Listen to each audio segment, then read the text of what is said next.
Hello guys, welcome back to the channel, welcome back to the garage, welcome back to our brake little saga, if you will. Well, it feels like that for me. So, last video, we got our rear brakes done, cut another 120 pounds out of the truck, great. So, today our other set of TBM calipers showed up. So, we got our front calipers, just like our rears. These came in today, and that was what I thought was the last piece of the puzzle. So, I actually don't have it out here. We had a little parts mix up, so I don't have them out here, but our little fire punk, so let me step back for a second. So we got our TBM set up from Fire Punk, and it's not really like a kit they sell. We're just using them kind of as the middleman for the TBM brakes because they know, hey, this is the size you need, this, that, and the other. They have brackets, all that kind of thing. They have the hats, so we have these brake hats. These are what our these are what our rotors are going to bolt to, and they will go over our front wheel bearing. And they actually provided a set of wheel bearings that are turned down to fit this brake hat. So, as you see on the front, I already have the front brakes off. They give us a new front wheel bearing that is turned down to basically where this one sat. So about that line, that's where they are. Well, I don't have ours out here because they're already boxed back up, and I'm not blaming them or anything. I'm just pointing this out. When you guys get parts, just go over them thoroughly. I've had the new wheel bearings for like a month now. I've tried the hats on them and everything, and it wasn't until I got them out here in the garage that I noticed, hey, there's nowhere for the axle to come through. So there was a little bit of a mistake, and we got two-wheel drive front wheel bearings by mistake. Like I said, it's not a big deal. It's just an oversight. These things happen. Like I said, I've had them for a month. I've bolted the brake hats to them. I've put the rotors on the brake hats, all that kind of stuff. Had those bearings out, and I never even noticed it until I got them out here in the garage. So we got to deal with that. But then there is another issue. So as you guys know, this is a 4th gen truck. It is a 2010. It's the first year of a 4th gen, but what we're going to talk about, from what I understand, actually started in 09. So these are our brackets to mount our TBM brakes to our steering knuckle. If you guys look here, we try and bolt that on there. I guess it would go like this, right? Yeah, a little bit of a problem there. There's a little bit of a length disparity. So apparently in 09 on a 3rd gen, starting with an 09 3rd gen, they changed the steering knuckle setup on these trucks. So our brackets won't work. We don't have the right bearings. It's looking like we can't get our brakes done. Well, that's where this guy comes in. So I actually just figured this out today when the caliper showed up. I got all the parts in the garage, started really looking at stuff, and yeah, that's when I noticed that our steering knuckle wasn't right. So hopped on Facebook Marketplace, and we have a 2006 front axle that we're going to rob the front steering knuckles off of and all that. Also, I think the axles might have to go into truck and all that kind of stuff. So we got to rip that apart. We got to rip the front end of the truck apart, all while making it so we can go back with these knuckles if we can't get wheel bearings turned down in time, or we can't get ones from Fire Punk in time, whatever the case may be. So anyhow, that's where we're at. We got to get this apart, we got to get that apart, all kinds of stuff. So I'm going to just start ripping and tearing stuff apart, and then we'll get to talking about what all is going on in a little bit, because honestly, I'm kind of all over the place. I want to have the front brakes on there for Rudy's, which is, I want to leave in like a day and a half, 2 days. So yeah, I'm just kind of all over the place. So let's get to it and just start ripping stuff apart.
Well, much later, and our driver's side part of the axle, front axle, is apart.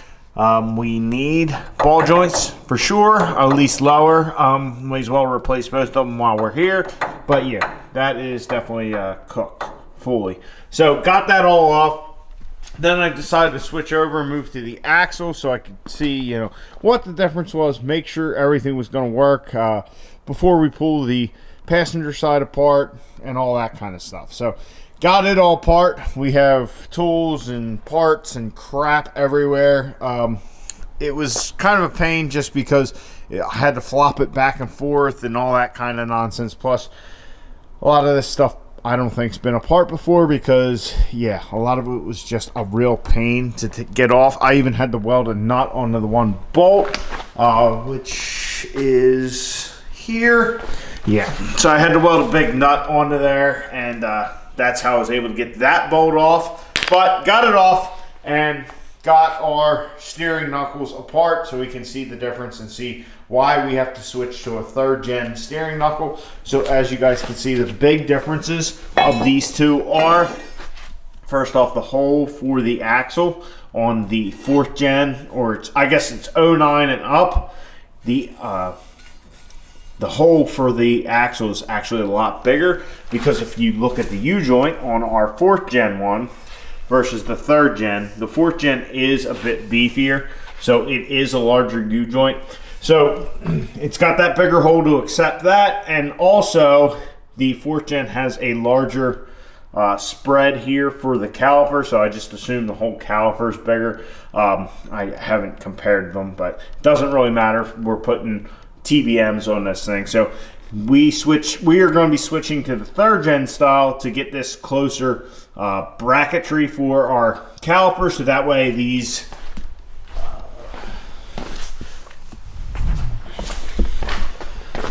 brackets for our TBMs will now fit.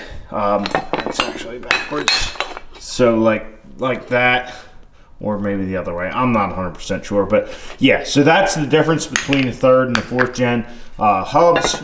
The only exception to that is the 09 3rd gens, from my understanding. So like I said, all this stuff is from an 06, and yeah, that's what we need to make this whole thing work.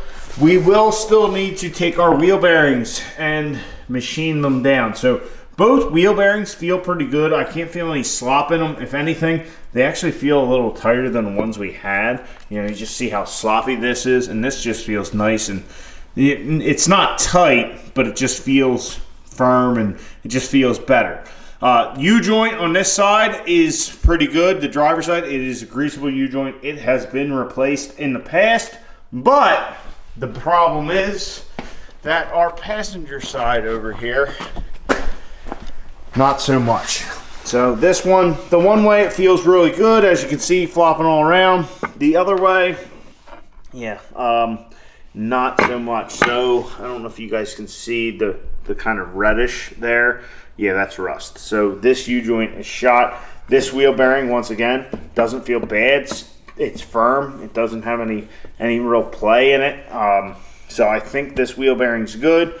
What we'll have to do is we'll have to get these machined down. I don't know, you know, if the guys at Firepunk are going to be able to overnight us a set of these, because I think the ones that came from them were sent right from the machine shop. So we're probably going to have to take that on ourselves.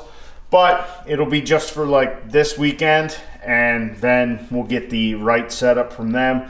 So that way we have fresh wheel bearings and all that. Now, we're going to just replace this one U-joint. Like I said, that other one felt good. And the reason we're only going to replace the one is because I have plans for some upgrades to the front axle. This was definitely an unforeseen, you know, thing happening. So we're just going to kind of work with what we got, get through the weekend, and then we will, you know, pull everything back apart later. We're going to have to get 2 new U-joints. I'm planning on new axles is my big thing I'm planning, which is probably easy to guess. But get some better axles than the factory, and then we will have fresh wheel bearings from the guys at Firepunk. So we're going to have to, you know, we're kind of just working with what we got and getting it so we can get to the weekend, have this thing with the TBMs on the front so we can really dial the truck in with like the setup it's gonna have. So that's my goal. So for the rest of the night, I'm going to try and clean up a little bit, but also I'm going to go over here to the passenger side and yeah, might as well pull this all apart since I have a game plan. I know what we're working with now, so we'll pull this apart. The truck will be fully on jack stands about, what, today is Monday, so yeah, like 3 days before we have to have it on, well, I guess it's like 2 days before it's got to be on the trailer. But anyhow, yeah, this is race car stuff. So anyway, this is what we signed up for. So let's get to work and we'll get that passenger side apart, and we have a game plan for tomorrow. We got to machine some wheel bearings. We got to get a U-joint, so on and so forth. Got to get ball joints. Yeah. So anyway, got a lot of work to do. So let's get to it. I completely forgot to mention, for anybody who's been with the channel for a while, we know this truck had seen some crap before we ever got it. What is it, 3-4 years ago at this point? Well, when I pulled the axle out, this was on it. So, yeah, it was off-roaded or something, but yeah, that's just another surprise that the truck had for us. We're kind of running out of things to find. We found all that sand, a couple years ago or whatever, but yeah, we got like a tumbleweed on our axle.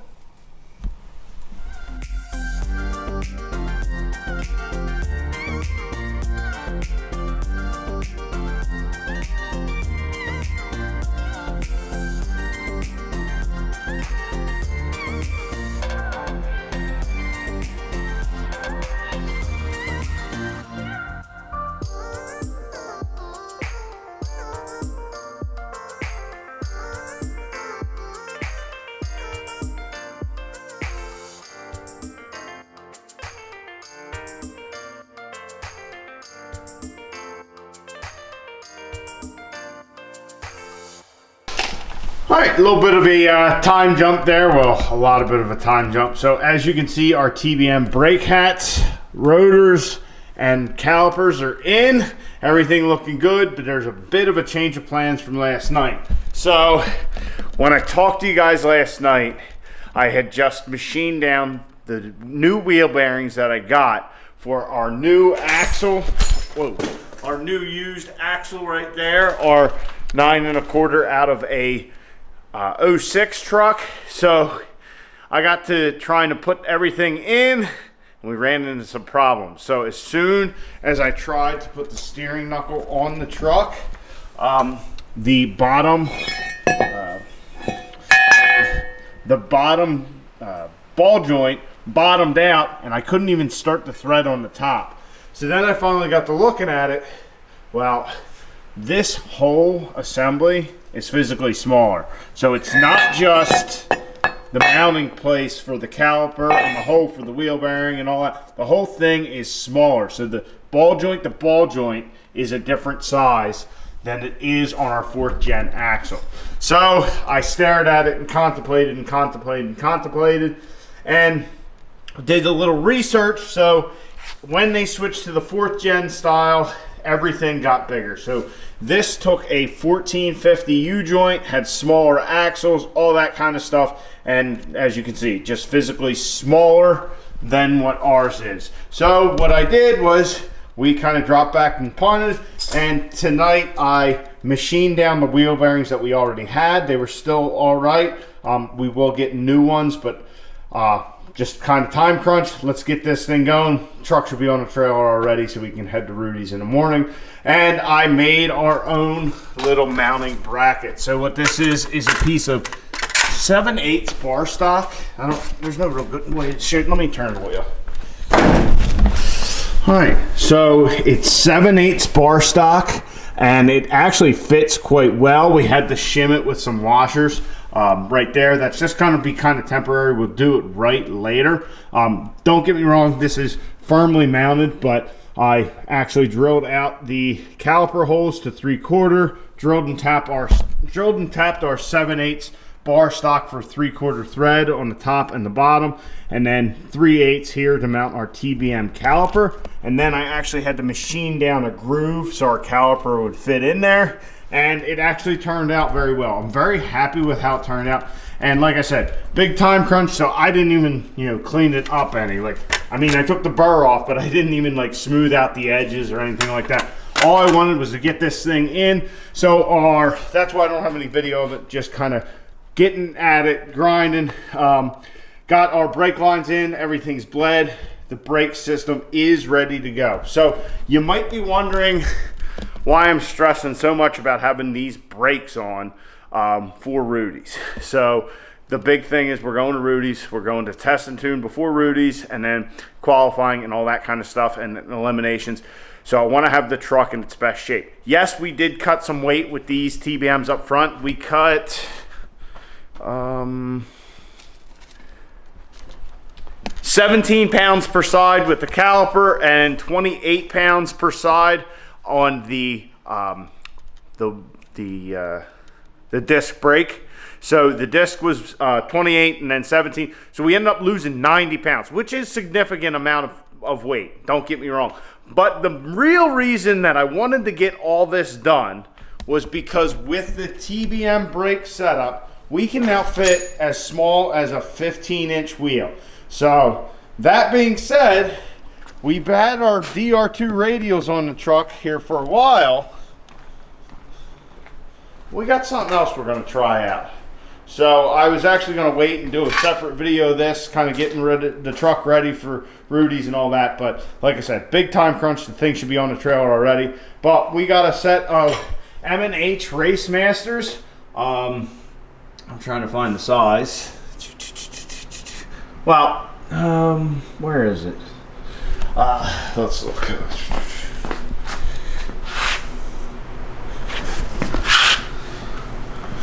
Okay. They're 30 by 14 by 16 M&H Race Masters on Pro Comp wheels.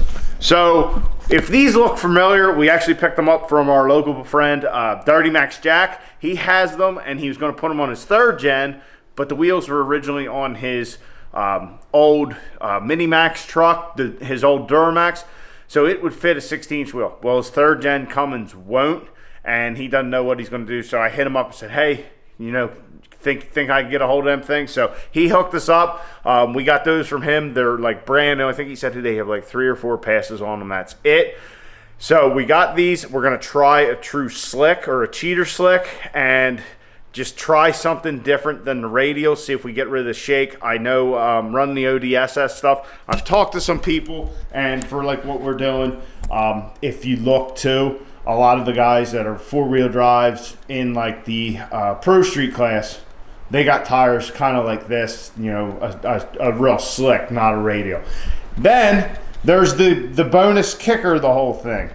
Each one of these is 15 pounds lighter than our radials on our little Brodo metal wheels. So that's another 60 pounds. So we cut 150 pounds off the truck by changing the wheels and tires and our front brake hats and all that. So that's 150 pounds, and on the rear we cut 120. So we cut 270 pounds out of the truck this week, that's like mind-blowing. That is awesome. So this truck should be even faster and all that. So anyway, guys, like I said, big time crunch. I decided to take a minute just to finish this video. I know it might be a little weird there in the middle because, like I said, I ran into some issues and all that. Oh, also with the front axle, the AAM 9 1/4. 09 is like a weird year. They got some axle stuff going on. I don't know exactly what it is, but just if you're doing any swaps or anything, if you want something beefy for something like off-roading or whatever, get a 4th gen one. Like I said, they have 1550 U-joints. So anyway, ran into some issues. We're about ready. Need to hook the trailer up, load the truck. We got to get some shut-eye, head to Rudy's. Yeah, so we'll get to actually race. So, all right, I've rambled on long enough, and the garage is a complete shit show, but we'll have to fix that when we get back from North Carolina. Oh, I hope you guys enjoyed. Please like the video, subscribe to the channel. Catch you guys in the next one. Get out in your garage. Get the wrench on your truck.